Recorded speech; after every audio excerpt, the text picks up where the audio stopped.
Kiron Bose leaves his demanding academic life behind to return to the winding hills of West Bengal.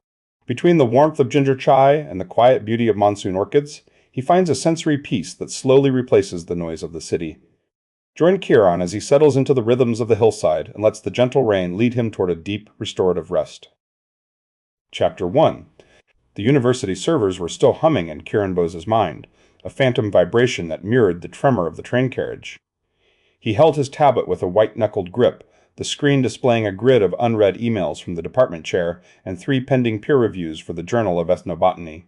He was calculating the exact number of hours he had left before the hiatus officially began, mentally auditing the gaps in his research notes and the phrasing he would need to use in his out-of-office reply to ensure no one attempted to reach him for urgent consultations. He wanted the break to be absolute, but his brain was still operating like a high-speed processor, indexing tasks and flagging errors in a loop that refused to break. He opened a new note on the screen and titled it, Protocol for RESC. He began to list items with a precision that bordered on the clinical 0700, wake, 0730, mindful observation of local flora, 0730, mindful observation of local flora, 0900, slow walking.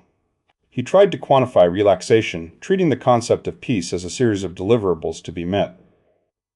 The more he tried to schedule the stillness, the more the mental noise amplified, a high-pitched whine of academic anxiety that drowned out the actual sound of the journey. He was trying to engineer a vacuum, forgetting that nature abhors a void, and the mind abhors a schedule for its own surrender. The train jolted, a sudden, violent shudder that ripped through the floorboards. The carriage lurched to the left, and the tablet slipped from Kiron's fingers, clattering loudly against the rusted metal floor. It slid a few feet away, coming to rest against the scuffed boot of a passenger he hadn't noticed. Kiron froze, his hand still shaped around a device that was no longer there. He stared at the screen, which had flickered and gone dark, reflecting only the dim yellow light of the cabin. In that sudden silence, a strange, hollow realization settled over him. He tried to recall the urgency of the email from the dean, the one he had been obsessing over for the last 3 stations, and found that the memory had evaporated.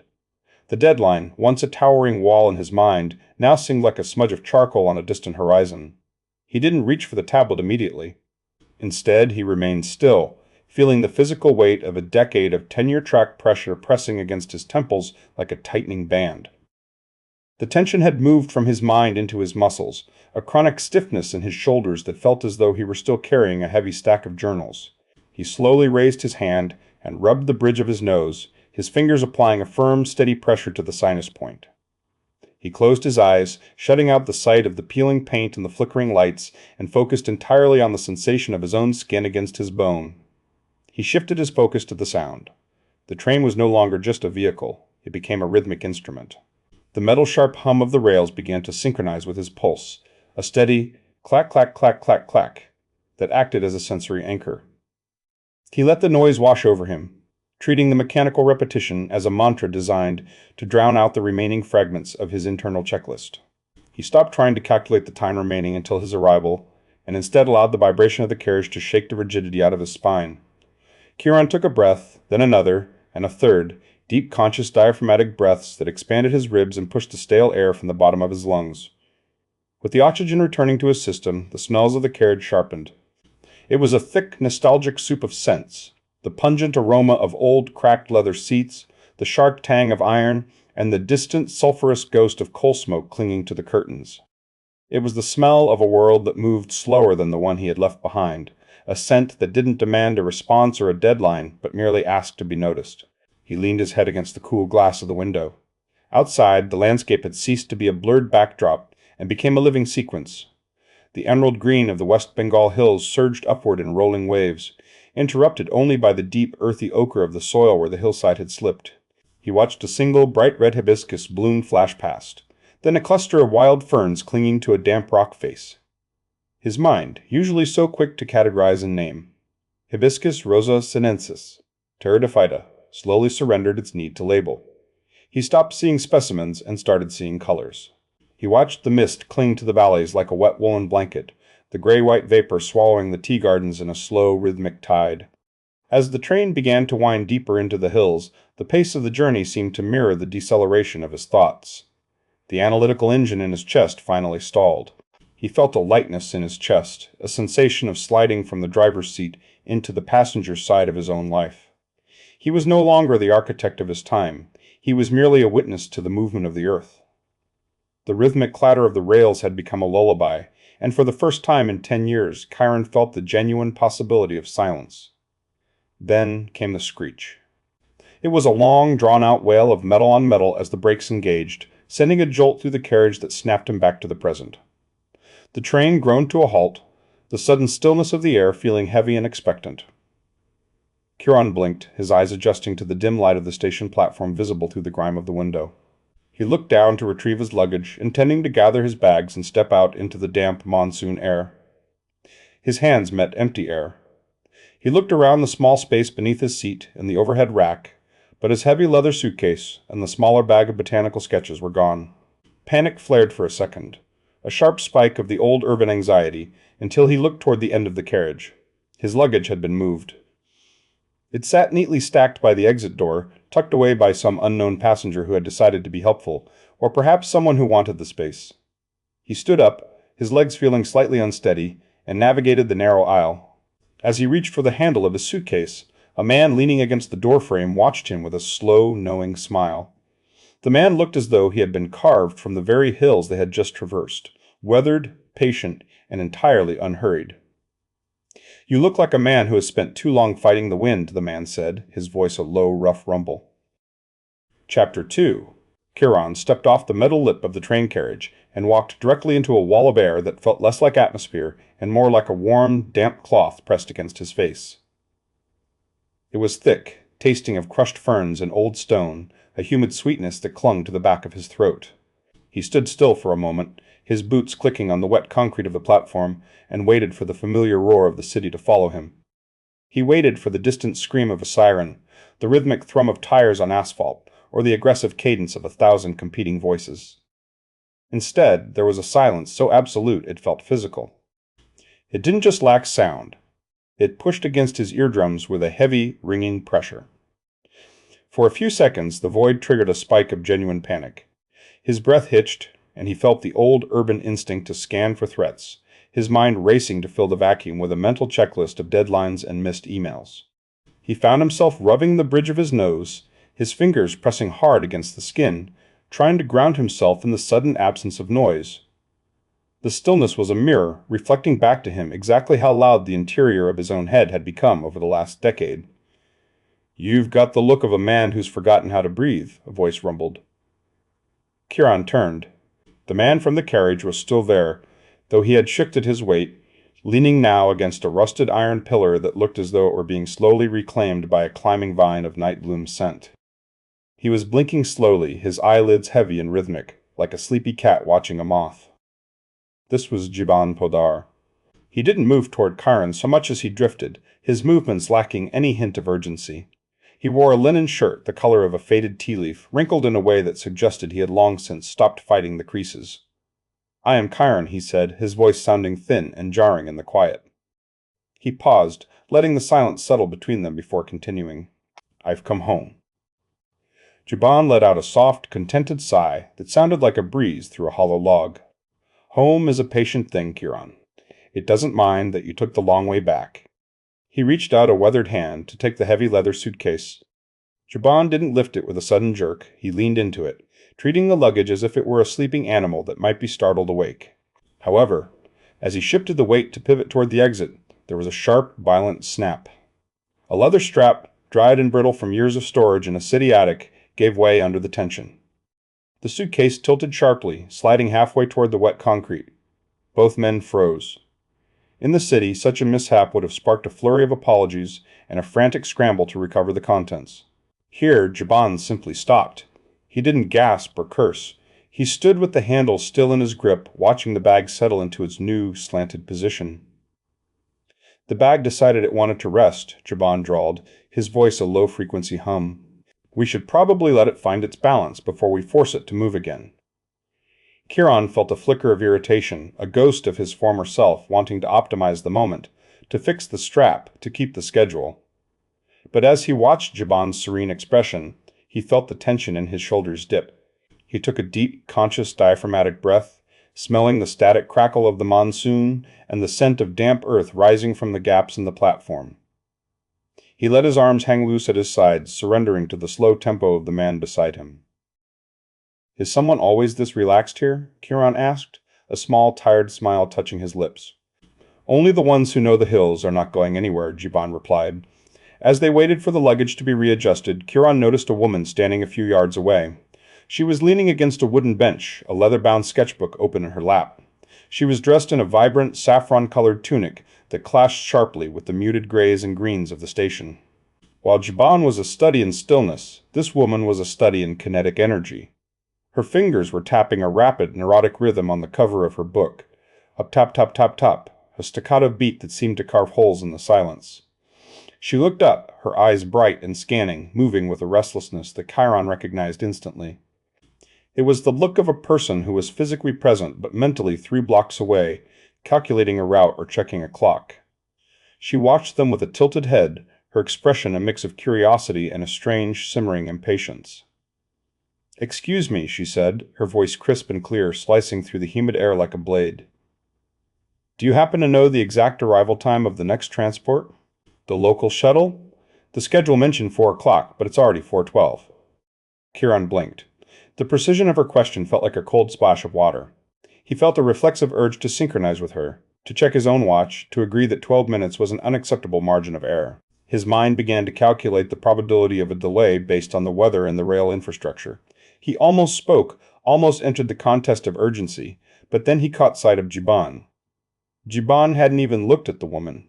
He was slowly tightening the broken strap with a piece of twine he had produced from his pocket, his movements hypnotic and unhurried. The sight of it acted as an anchor, pulling Kiron back from the ledge of anxiety. He studied the woman, Farah, though he didn't know her name yet, and saw the way her foot shifted from heel to toe, a constant, humming vibration of energy. "I suspect," Kiron said slowly, mirroring Jiban's cadence, "that the transport arrives when it feels the rain has paused." Farah frowned, her tapping fingers pausing for a split second. She studied him as if he had spoken in a dead language. "That's not how logistics work. There's a timetable for a reason." "The hills have their own timetable," Jiban added, finally hoisting the bag with a grunt of satisfaction. "And they rarely consult the printed version."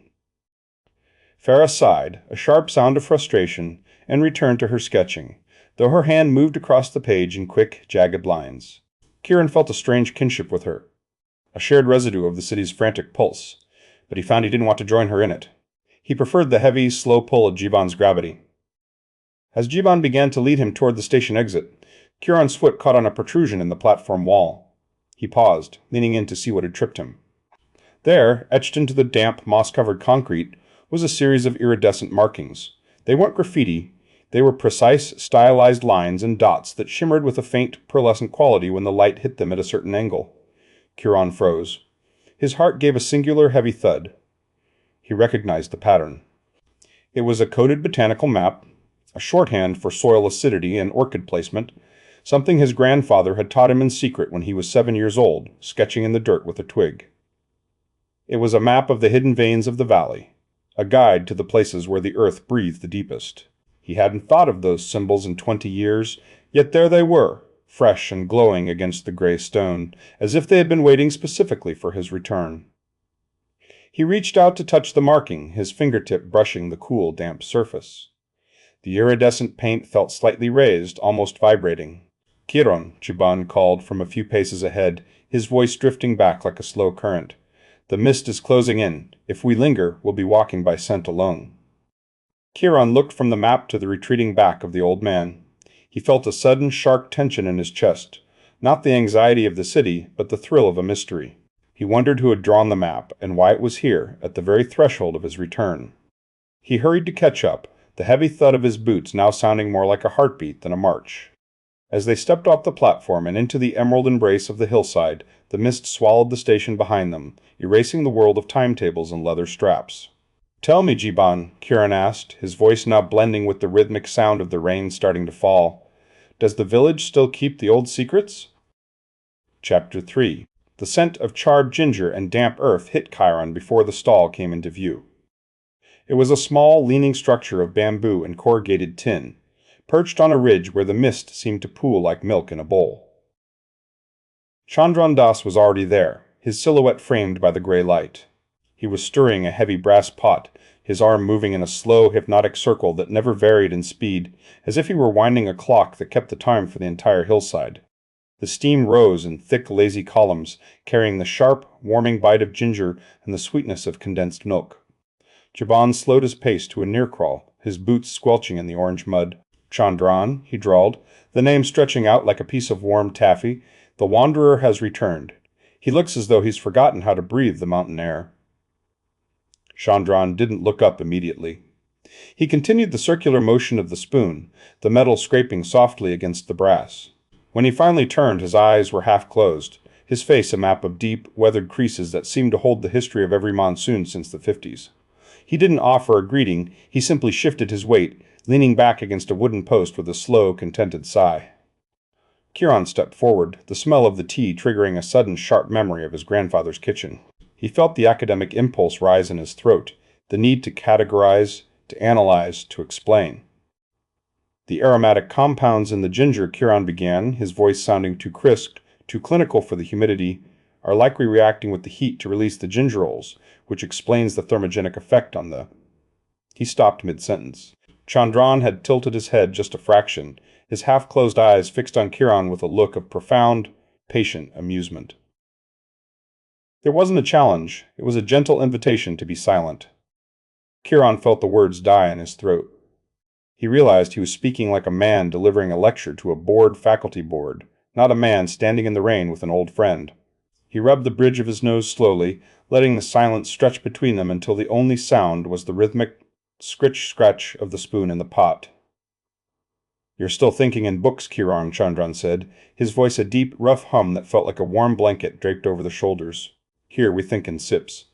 A sudden sharp sound broke the stillness, the frantic scratching of graphite on paper. Farah had arrived, appearing from the mist like a ghost of the city. She didn't speak, she simply leaned against the railing of the stall, her pencil flying across a sketchbook. She was trying to capture the ribbons of steam, but her lines were jagged, hurried, and breathless. Her fingers tapped a restless rhythm against the side of her sketchbook, a staccato beat that clashed with the slow, circular gravity of Chandran's stirring. She looked as though she were trying to outrun the silence of the mountain. Chandran reached for a stack of small, unglazed clay cups. He poured the tea with a steady hand, the liquid a rich, creamy ochre. He placed a cup in Kiron's palm. The heat was immediate and intense, seeping through the porous clay and into the skin of Kiron's hand. It was a grounding weight, a physical anchor that pulled his consciousness out of his head and down into his fingertips. He held the cup with both hands, feeling the rough texture of the earth against his skin. "Why am I still trying to name everything?" Chiron wondered, the thought echoing in the quiet spaces of his mind. "Chai spent 10 years learning the Latin names for every root and stem, yet I can't remember the feeling of this clay. I've spent a decade dissecting the mechanics of growth while forgetting how to actually grow. I am a catalog of things I have not experienced." He took a slow, deep breath, feeling the moisture of the air fill his lungs, and for the first time in years, he didn't try to calculate the humidity percentage. He simply felt the dampness. "The tea is good," Kiron said. He paused, the silence lasting several seconds before he continued. "It tastes like the earth after the first rain." He noticed his own voice had changed. The academic register, the precision of the city had fallen away. His words were slower now, spaced out by rhythmic pauses, mirroring the cadence of the men around him. He wasn't trying to convey information, he was simply sharing a sensation. Farah's pencil slowed. She stopped mid-stroke, her eyes drifting from her sketchbook to Chandran. She watched the spoon move round and round, a perfect, unending loop. Her tapping fingers grew still. She took a breath, then another, her shoulders dropping an inch as her breathing began to sync with the slow, hypnotic pulse of the stall. The frantic energy that had followed her from the station seemed to dissolve into the steam. "The monsoon is a patient teacher," Chandran said, his voice humming low. He leaned back, his eyes nearly closed now. "I remember a year, 40 years ago, when the rains refused to come. The hills turned a brittle, dusty brown. We waited. The whole village waited. We learned that the wait is not a void, but a preparation. If the rain comes too early, the orchids are drowned. If it comes too late, they wither. The long wait is where the strength is built. We learn to listen to the wind and the scent of the soil, waiting for the one specific shift in the air that tells us the clouds have finally broken. Kiron listened, the rough tone of Chandran's voice acting as a sonic blanket, muffling the lingering noise of his own anxiety. He felt a profound sense of contentment, a stillness that felt as heavy and comforting as the wet wool of his coat. For a moment, the iridescent map at the station was a distant memory, a puzzle for another time. Here, in the circle of the tea steam, there was only the present. But as Kiron raised the cup for a final sip, Chandran shifted. The old man leaned in closer, the warmth of his presence accompanied by the faint smell of tobacco and dried herbs. The contentment in the air sharpened into something colder, something cautious. "The rain has come early this year," Chandran whispered, his voice losing its drawl and gaining a sudden hard edge. "And the orchids, they are blooming early too. But some of them are disappearing, Kiron. Not dying. Disappearing. Someone is taking them from the hidden veins of the valley." Chapter 4. You Stubborn Four-Legged Disaster. Kiron stopped mid-stride. He and Jaban Podar stood at a wrought-iron gate surrendered to creeping ivy. Beyond it, a lean, ash-colored goat was methodically chewing the waxy leaf of a rare dendrobium. Ria Sen was locked in a stalemate with the animal, her hand outstretched as if trying to reason with it through sheer force of will. She wore a linen apron stained with rich valley loam, her eyes wide with exasperation. Jiban let out a contented sigh, leaning forward to watch the spectacle with the detached interest of a man watching a slow-motion film. Kiron felt the urge to intervene, to calculate the fastest way to remove the animal without damaging the plant. But Jiban's stillness acted as an anchor. He rubbed the bridge of his nose, his breath slowing to match the humid pulse of the garden. Ria finally nudged the goat toward the gate. As the animal trotted away with a defiant bleat, she turned toward the intruders. She didn't smile. Her gaze swept over Kiron with a clinical precision, noting his clean boots and the posture of a man used to laboratories. Her expression cooled. "Jiban," she said, her voice melodic but frosted. "You brought a cataloger. I can tell by the way he's looking at the soil. He's already calculating the pH level in his head." Kiron opened his mouth to defend himself, but the words felt too urban. He realized he was standing in a way that demanded answers, while this place demanded patience. He took a slow, diaphragmatic breath, letting the scent of crushed mint and wet stone fill his lungs. "I'm just visiting," he said softly. "I didn't come here to catalog." "That's what they all say," Ria replied, though the sharpness softened. "The orchids here aren't specimens, Mr. Bose. They are residents. They don't take kindly to being treated like entries in a ledger." Jiban chuckled, a low vibration in his chest. "Give him time, Ria. He's still vibrating from the city. He needs to learn how to walk before he can learn how to look."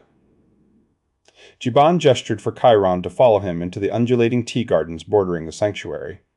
The path was a narrow ribbon of dark earth flanked by shrubs of a green so deep it felt almost black. Jiban slowed his pace to a crawl, stopping abruptly to point at a patch of iridescent velvet green moss clinging to a limestone outcrop. "Slow walking," Jiban drawled. "Most people walk to get somewhere.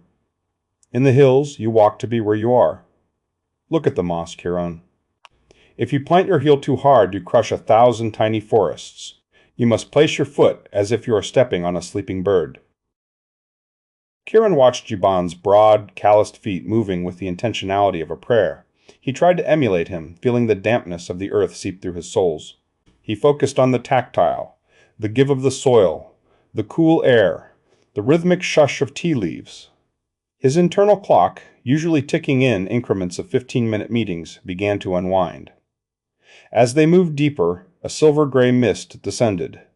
It leaked from the crevices of the hills, a ghostly tide that erased the horizon. Within minutes, the world shrank. The peaks and the distant village vanished. Kiron's universe was reduced to the 5 feet of foliage surrounding him. The mist was a velvet veil, muffling sound until he felt he was floating in a cloud of chlorophyll. "The veil is closing," Jiban whispered. "Now we are truly hidden." They reached a hidden grove where the canopy opened to a diffused milky light. Ria was waiting, her suspicion replaced by a guarded pride. She led them toward ancient, lichen-covered trees where the first monsoon orchids clung to the bark like frozen bursts of light. They were translucent, ghostly white, their petals so thin they seemed made of pressed moonlight. Kiron felt a surge of professional wonder. but he suppressed the urge to reach for a notebook. He simply stood there, moisture clinging to his eyelashes, feeling the humbling silence. The orchids were the physical manifestation of the stillness he had been chasing, beautiful, precarious, and indifferent to the world of men. "They only appear when the mist is exactly this density," Rhea murmured. "If the sun breaks through too early, they fold back into the bark. They are shy things." From the periphery, Farah appeared, her watercolor kit clutched to her chest. She set up her easel with frantic energy, her brush darting across the paper to capture the iridescent white petals against the silver background. But as she worked, the mist shifted. A sudden gust of wind swirled through the grove, changing the light from milky white to bruised lavender, then to a pale gold. The colors Farah had just laid down were instantly obsolete. She paused, her brush hovering. She studied the orchids, then her painting, then the shifting veil. In a moment of quiet surrender, Farah laid her brushes on the grass. She didn't pack them away, she simply left them. She closed her eyes and tilted her head back, letting the humid air settle on her skin. She stopped trying to document the moment and allowed herself to be consumed by it. The restlessness that had defined her since the station finally broke. Rhea watched Farah with a knowing smile. She then turned to Kiron and handed him a small ceramic cup of hand-brewed infusion. The liquid was a deep amber smelling of wild honey and rain on hot stone. As he took a sip, Chiron's fingers brushed a weather-worn piece of parchment tucked into the rim of the cup. He unfolded it carefully. The handwriting was spindly and hurried, but the ink was unmistakable. "For the son who remembers the scent of the rain," the note read, followed by his father's signature. Kiron stared at the paper, the ink blurring as a single drop of mist or perhaps a tear fell onto the page. He looked up at Rhea, who was watching him with an expression of profound, quiet sadness, as if she had been holding this secret for 20 years, waiting for the mist to bring him home. Chapter 5. The floorboards groaned under Chiron's weight, a long, low sound that resonated in the soles of his feet like a greeting from an old friend. He stopped mid-stride in the center of the bedroom, the air here tasting of dormant dust and the faint, sharp tang of the rain-heavy atmosphere pressing against the window panes. He stood still for a moment, his shadow stretching long across the faded mahogany of the floor, watching a single mote of dust dance in the dim light. The room was a capsule, frozen in a time before tenure tracks, peer-reviewed journals, and the relentless humming anxiety of the city. His hand drifted toward his pocket, the phantom itch of a notification pulling at his thumb. It was a reflexive twitch, a muscle memory honed over a decade of academic urgency. He could almost feel the haptic buzz of a late-night email from the department head or a frantic query from a doctoral student.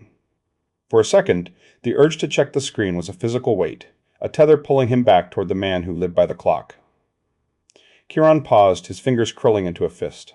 He stepped back toward the doorway and placed the phone face down on the small hallway table, the wood scarred by years of keys and coins. He didn't just leave the device, he left the expectation of being reachable. He stepped back into the room and closed the door, the click of the latch sounding like a final period at the end of a very long sentence. He moved toward the bed, his movements slow and deliberate. The mattress was a heavy old thing, draped in linens that had been stored in cedar chests for years. As he sank into the cool fabric, the scent rose up to meet him, a heady, nostalgic blend of dried lavender and the deep, pine-rich musk of old cedar. It was the smell of safety, of a time when the world ended at the edge of the village tea gardens, and the only deadline was the setting of the sun. The linens felt crisp against his skin, yet soft in a way that only comes from cotton that has been washed 1,000 times by hand and dried in the open air. He let his shoulders drop, feeling the tension that had lived in the junction of his neck and jaw for years finally begin to dissolve. Then came the rain. It started not as a roar, but as a few solitary, hesitant taps against the glass. Tink. Tink. Tink. Tink da eek. It was a rhythmic, tentative exploration, like a finger testing the temperature of a bath. Within minutes, the hesitation vanished, replaced by a steady, repetitive patter that mimicked a slow heartbeat. The sound was a velvet curtain falling over the house, muffling the distant cries of the village dogs and the far-off shout of a neighbor securing a tarp. Kiron lay flat on his back, staring up at the ceiling where the plaster had blossomed into a map of water stains, each one a memory of a previous monsoon. He watched the rain blur the world outside into a smudge of charcoal and emerald, the glass vibrating slightly with the force of the downpour. He raised his hand to the bridge of his nose, rubbing the skin there with a slow, circular motion. He took a deep, diaphragmatic breath, filling his lungs with the damp, static, crackle-rich air that had seeped through the window frames. With that breath he felt something shift. The botanist. The man who categorized, analyzed, and dissected the world into Latin binomials and soil pH levels seemed to peel away.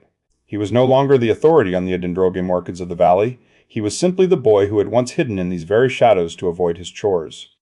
He was no longer a guest or a returning scholar. He was a resident. He was a part of the house, and the house was a part of the hill, and the hill was currently being washed clean by the sky. Silence settled in, though it was a loud silence, filled with the percussion of the rain. Kiron listened to the house breathing. He heard the rhythmic thrum of the wind in the eaves, and the occasional, distant groan of the ancient banyan tree in the courtyard, its roots gripping the earth with a desperation that felt comforting. The world had shrunk. The city, the university, and the iridescent map on the station wall all felt like fragments of a dream he had had a long time ago. His universe was now defined by the four walls of this room and the steady, hypnotic drumming on the roof.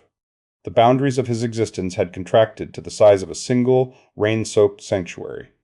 As the minutes bled into one another, a heavy, warm sensation began to wash over him. It started in his ankles and climbed slowly upward, turning his limbs into lead. It was a drowsy weight, the kind that makes the act of lifting a finger feel like an impossible feat of strength.